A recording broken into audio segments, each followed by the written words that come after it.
ഞാൻ അറിഞ്ഞു കുറച്ചെടുത്ത് മുമ്പ് അറിയണം കുറിച്ചല്ലേ. ഇപ്പൊ എല്ലാവരും ഈ ശരിക്കും പറഞ്ഞ ആണുങ്ങൾക്ക് ബസ്സിൽ കയറാൻ പേടിയാണ്.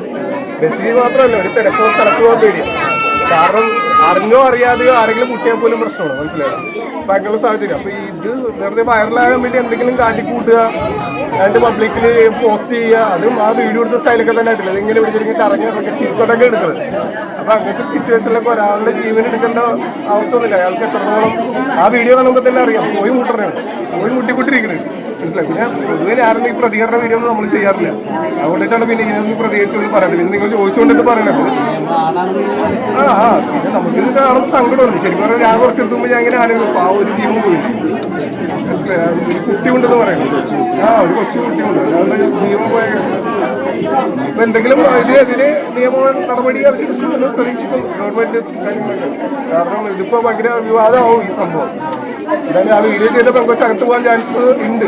കാരണം അങ്ങനത്തെ ഒരാളുടെ ജീവൻ എടുക്കേണ്ട അവസ്ഥയിൽ പബ്ലിക്കിനെ കൊണ്ട് പോസ്റ്റ് ചെയ്തല്ലേ.